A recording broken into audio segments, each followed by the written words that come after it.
Bismillahirrahmanirrahim. Assalamualaikum warahmatullahi wabarakatuh. Hamdan wa syukran lillah. Salatan wa salaman ala rasulillah. Rabbi syrah li sadari wa yassir li amri. Wahlul uqdatam min lisani yafqahu qawli, amma ba'du. Kawan-kawanku Octolovers dimanapun kalian berada, yang dirahmati oleh Allah Subhanahu wa Ta'ala.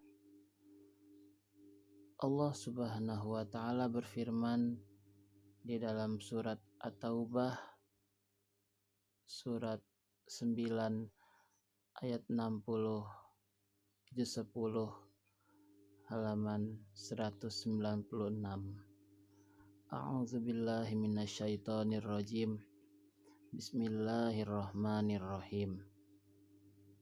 Innamas shadaqatu lil fuqara'i wal masakin wal 'amilina 'alaiha wal mu'allafati qulubuhum wa fir riqab wal gharimin wa fi sabilillahi wa ibnis sabil fariidatan minallah wallahu alimun hakim. Ayat ini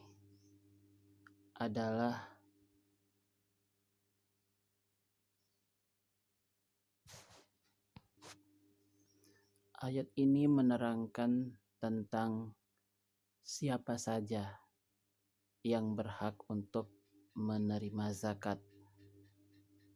Ada 8 golongan yang disebutkan di dalam ayat ini.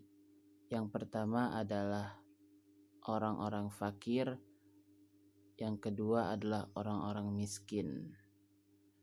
Fakir dan miskin itu berbeda. Kalau fakir itu orang yang punya harta tapi hanya cukup untuk hari itu saja. Sedangkan orang miskin dia punya harta tidak terlalu banyak dan juga tidak terlalu sedikit, tapi masih mampu untuk mencukupi kebutuhan sehari-hari. Itu perbedaan antara orang fakir dan orang miskin. Yang ketiga adalah wal 'amilina 'alaiha, para amil, para panitia yang mengurusi zakat, yang mencatat, yang menerima, yang membagikan, itu semua adalah termasuk dari para amil zakat yang mengurusi zakat fitrah. Itu mereka berhak untuk mendapat bagian zakat. Itu yang ketiga. Yang keempat adalah wal mu'allafati qulubuhum, orang-orang yang dibujuk hatinya untuk menerima Islam, atau yang biasa kita sebut dengan orang-orang mu'allaf, orang-orang yang baru masuk Islam. Itu mereka berhak untuk menerima zakat. Yang kelima adalah wafir riqab, untuk memerdekakan hamba sahaya, untuk memerdekakan budak. Tapi sekarang sudah tidak ada lagi hamba sahaya, budak. Tidak ada. Yang keenam adalah wal gharimin, orang-orang yang berhutang. Berhutang di sini dalam arti berhutang yang benar-benar penting, seperti berhutang makanan pokok atau berhutang sayur-sayuran, sembako, itu berhak untuk menerima zakat. Tapi kalau hutangnya untuk hal-hal yang selain itu tidak diwajibkan untuk mendapat zakat. Itu yang ke-6. Yang ke-7 adalah wa fi sabilillah, orang-orang yang berjuang di jalan Allah. Para guru ngaji, para ustadz, itu mereka berhak untuk menerima zakat. Termasuk para bilal, para muadzin, para imam itu juga berhak untuk menerima zakat. Karena mereka ini termasuk ke dalam golongan fisabilillah. Dan yang kedelapan adalah ibnu sabil, orang-orang yang kehabisan bekal di dalam perjalanan, atau yang biasa kita kenal dengan sebutan musafir. Mereka berhak untuk menerima zakat. Ada satu cerita ketika seorang Tionghoa baru memeluk agama Islam. Si Tionghoa, si mu'alaf ini ingin membayar zakat. Pak Ustadz, berapa yang harus saya bayarkan? Lalu kata ustadznya, 2,5%, Pak. Si Tionghoa ini menjawab, wah, kecil sekali ya.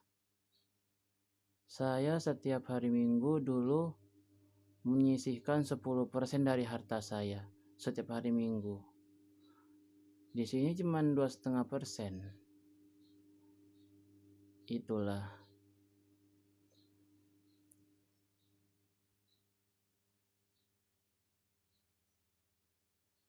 harta itu diambil untuk membersihkan harta-harta kita yang tertinggal di rumah. Seperti disebutkan di dalam surat At-Taubah, surat 9 ayat 103, juz 11 halaman 203. Khudh min amwalihim shadaqatan tutahhiruhum wa tuzakkihim biha. Yang artinya, ambillah zakat dari sebagian harta mereka untuk membersihkan dan menyucikan harta mereka.